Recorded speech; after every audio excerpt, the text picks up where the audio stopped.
নমস্কার, দাসগৃহিণী ব্লগে সবাইকে স্বাগত। আমার আজকের ব্লগটা একটু অন্যরকম। বেশিরভাগই আমি রান্নার ভিডিওই তোমাদের কাছে শেয়ার করি। আবার কখনো মাঝে মধ্যে ছুটির দিনে হয়তো সারাদিন সবাই মিলে কীভাবে দিনটা কাটালাম এরকম ভিডিও শেয়ার করি, বা কোথাও নেমন্তন্ন আছে বিয়ের বাড়ি বা পুজোর বাড়ি, তার উপরেও ভিডিও শেয়ার করি। তবে আজকের ভিডিওটা একদমই আলাদা। কী বিষয় ভিডিও সেটা আমি এখন আর বলছি না, দেখলে তোমরা অবশ্যই বুঝতে পারবে।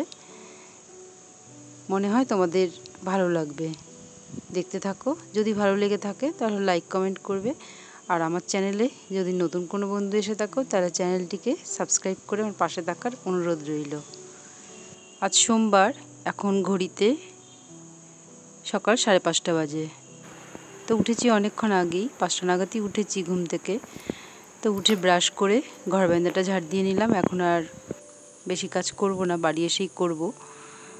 তা আমি একটু রেডি হয়ে নিলাম, যাব যোগায়।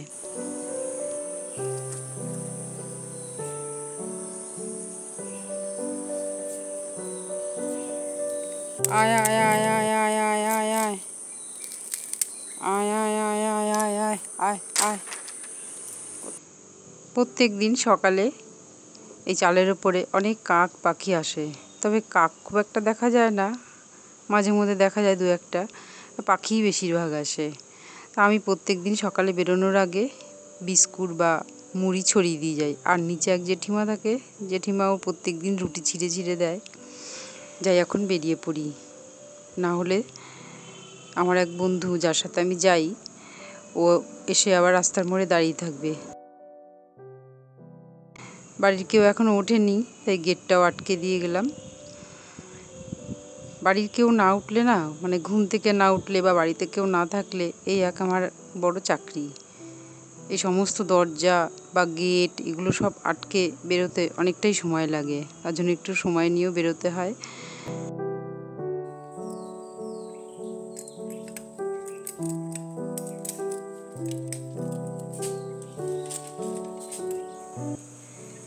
গেটটা খুলেই দেখি কলটাকে খুলে রেখেছে, জল ভরে পড়ে যাচ্ছে। কিভাবে জল অপচয় করে। আমার যোগা ক্লাবটা বাড়ি থেকে খুব একটা বেশি দূর নয়, কাছেই। প্রত্যেক দিন হেঁটেই চলে যাই। তবে আমি একা যাই না, আমার সাথে আরেকজন আছে যোগা করে। আমাদের বাড়ির কাছাকাছিই বাড়ি। তো রোজ এসে ও রাস্তার মোড়ে দাঁড়ায় আর আমি বাড়ি থেকে যাই। তারপর দুজনে একসাথে হয়ে যোগা ক্লাবে যাই। একা একা ভোরবেলা হাঁটতে না বেশ বোর লাগে, যার জন্য কেউ সঙ্গে থাকলে কথা বলতে বলতে চলে যাওয়া যায়। ভোরবেলাটা বেশ শান্ত পরিবেশ থাকে, তো হাঁটতে খুব ভালো লাগে। শুধু একটু ভোরবেলা উঠতেই কষ্ট হয় ঘুম থেকে।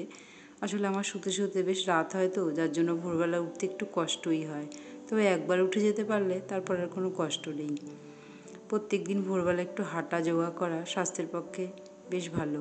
তো এটা বুঝি বলেই চেষ্টা করি, যত অসুবিধাই থাকুক না কেন প্রত্যেক দিন ভোরবেলা যোগা ক্লাবে যাওয়ার চেষ্টা করি। তোমাদের সাথে কথা বলতে বলতে চলে আসলাম যোগা ক্লাবে। এই যোগা ক্লাবটা একদম পুকুর পাড়ে। দেখো কত বড় পুকুর, পুকুরটা অনেক বড়। আর ঠিক পুকুরের পাড়েই ক্লাব ঘরটা। এই ঘরটাতে বসেই আমরা যোগা করি। সকালবেলা এই জানলা দিয়ে খুব সুন্দর হাওয়া আসে, একদম যোগা করার জন্য খুব ভালো পরিবেশ। যোগা করতেও খুব ভালো লাগে। এখানে রোজই যোগা হয়।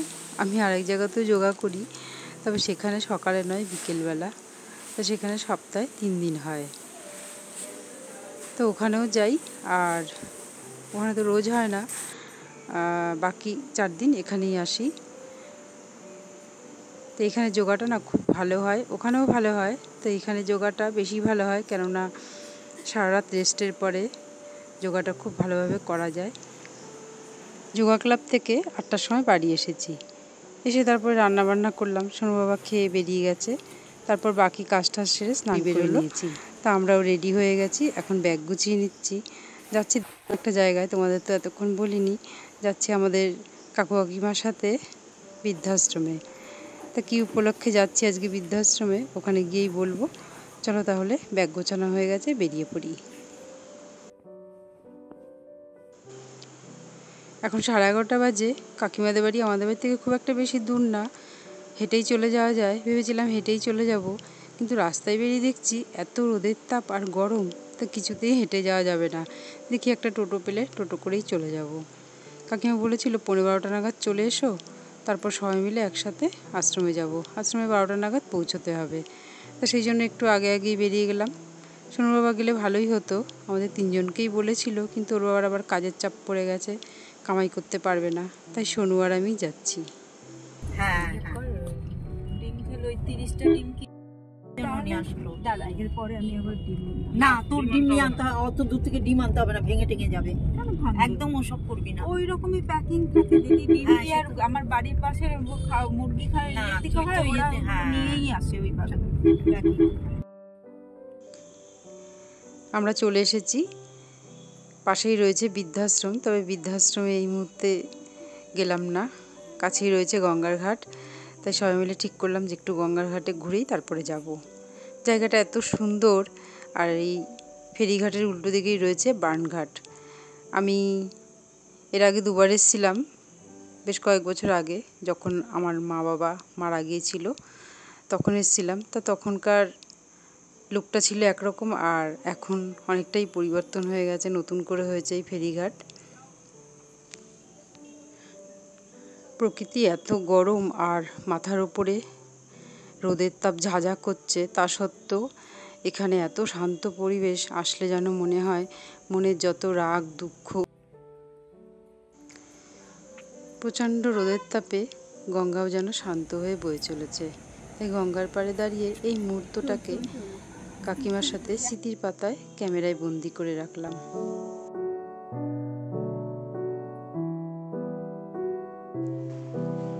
গঙ্গার ঘাট থেকে ফিরে এসেছি আশ্রমে। আজ একটা বিশেষ কারণে এখানে এসেছি। আজ একটা বিশেষ দিন, আমার এই কাকু কাকিমার 32তম বিবাহবার্ষিক। তো এই বিশেষ দিনটিতে কাকু কাকিমা মনে করেছেন দিনটা একটু অন্যরকমভাবে উদযাপন করা। এর আগেও ওনারা এরকম করেছেন, কোনো আড়ম্বর করে অনুষ্ঠান না করে, বাড়িঘর না সাজিয়ে, অতিথিদের নেমন্তন্ন করে না খাইয়ে তারা মনে করেছেন কিছু মানুষকে আনন্দ দিতে, যাদের কথা অনেকেই চিন্তা করেন না। পরিবারের বোঝা মনে করে কিছু মানুষজন তাদেরকে এখানে পাঠিয়ে দিয়েছেন। তো কাকু কাকিমা মনে করেছেন এদের পাশে থাকা উচিত, বা এরকম একটা বিশেষ দিনে তাদেরকে একটু আনন্দ দেওয়া উচিত। এই আনন্দটাই তাদের কাছে অনেক মনে হয়। এই মানুষগুলোর সাথেই আনন্দটা ভাগ করে নিয়েছেন। তো সেই জন্য রামঘাটের পাশে অঘরী বাবা আশ্রম নামে একটি বৃদ্ধাশ্রম আছে, তো সেখানেই আজকে আমরা সবাই চলে এসেছি। আজ একটা বিশেষ দিনে এমন জায়গায় এসেছি ঠিকই, যে কিছু মানুষকে, যারা আমাদের মা বাবার বয়সী বা ঠাকুমা দাদুর বয়সী, এদেরকে কিছু খাওয়ানোর জন্য বা কিছু দেবার জন্য। কিন্তু ভগবানের কাছে সবসময় প্রার্থনা করব এমন জায়গায়, এমন প্রতিষ্ঠান যাতে আর কখনো কোথাও না হয়।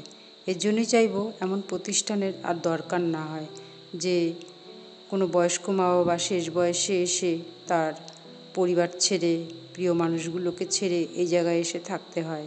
বৃদ্ধাশ্রম এমনই একটা জায়গা, হয়তো এখানে অনেক বয়স্করাই একসাথে থাকেন, কিন্তু কেউই কিন্তু মন থেকে এখানে থাকতে চান না, মন থেকে এখানে আসেন না। তারা শেষ বয়সে এসে পরিবারের বোঝা হয়ে যান। পারিপার্শ্বিক কারণে বা আর্থিক সমস্যার জন্য বাড়ির লোকেরা তাদের এখানে পাঠিয়ে দেন। তাই এদের অবস্থা যে কী পরিস্থিতি দাঁড়ায়, সেটা এখানকার মানুষদের চোখে মুখের দিক তাকালেই কিন্তু বোঝা যায়, আলাদা করে বোঝানোর আর দরকার হয় না। তাই ভগবানের কাছে সবসময় প্রার্থনা করব এই বয়স্ক মা বাবারা যাতে জীবনের শেষ দিন পর্যন্ত তাদের বাড়ির লোকেদের সাথে, তাদের প্রিয় লোকেদের সাথে হেসে খেলে কাটিয়ে যেতে পারে। এই বৃদ্ধাশ্রমে যারা আছেন, আজকে তাদের জন্য মধ্যাহ্নভোজনের আয়োজন করেছে কাকু কাকিমারা। ওনারা সবাই তো বয়স্ক, যার জন্য সহজে যাতে হজম করতে পারে এরকমই খাবার এনেছেন। ভাত, শুক্তো, ডাল, সঙ্গে ঝুরি আলু ভাজা, এঁচোড় চিংড়ি, কাতলা কালিয়া, চাটনি পাঁপড়, আর সঙ্গে দই মিষ্টি তো রয়েছেই। যারা খেতে বসেছেন ওনাদের খুব যত্ন করে, যাতে লজ্জা না করে, যাতে পেট ভরে খায়। কাকু কাকিমা ওনাদের সবাইকে বলে বলে আন্তরিকতার সাথে খাইয়েছেন। আর ওনাদের মতন আরও অনেকে আছেন যারা এখন উপস্থিত নেই, তারা বাইরে কাজে গেছেন। তা সেই জন্য এখানে দায়িত্বে যারা আছেন তাদেরকে বলা হলো বাকি খাবারগুলো রেখে দিতে, ওনারা যখন ফিরবেন তখন যাতে ওনাদের পেট ভরে খাইয়ে দেওয়া হয়। সত্যি এই মানুষগুলো নিজেদের পরিবারের কাছ থেকে কতটা অবহেলিত, কতটা লাঞ্ছিত, তা সেটা এখানে আসলেই ওনাদের দেখলেই বোঝা যায়। ওনারা একটু ভালোবাসা, একটু আন্তরিকতার সাথে পাশে এসে কেউ যদি দাঁড়ায় তাহলে ওনারা ভীষণ খুশি হন। জীবনে খাওয়া পড়াটাই বড় কথা না, তার সাথে ভালোবাসারও প্রয়োজন আছে। কেউ যদি এসে একটুকু আনন্দ ওনাদের দেন, এই আনন্দটুকুই ওনাদের কাছে অনেক পাওয়া।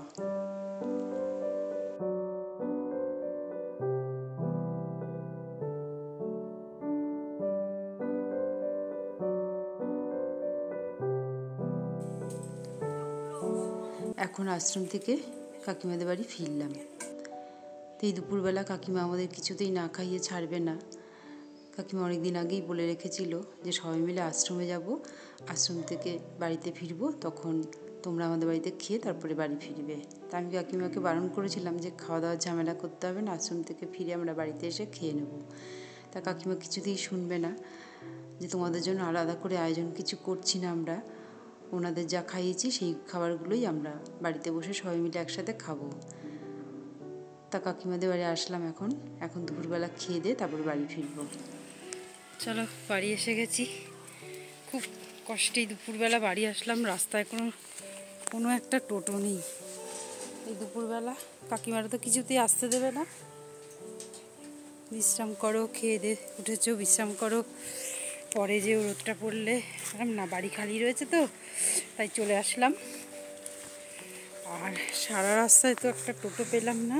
দুপুরবেলা টোটো পাওয়া যায় না, সারা রাস্তায় টোটো পেলাম না। মেয়ে হাঁটতে পারে না একটুও, খেয়ে দিয়ে উঠে ভীষণ কষ্ট হচ্ছিল। কী করব, সেই একটু হাঁটি আর একটু দাঁড়াই, এই করে করে এই আসলাম। চাবিগুলো ব্যাগের থেকে ওকে বের করে দিলাম, ও দরজাটা খুলুক। ভিডিওটি তাহলে আজ এই পর্যন্তই। কেমন লাগলো আজকের আমার ব্লগটি? যদি ভালো লেগে থাকে লাইক কমেন্ট করবে, আর আমার চ্যানেলে নতুন কোনো বন্ধু এসে থাকলে চ্যানেলটি সাবস্ক্রাইব করে পাশে থাকার অনুরোধ রইল। সবাই সুস্থ থাকবে, ভালো থাকবে। আবার আসবো নতুন কোনো ভিডিও নিয়ে।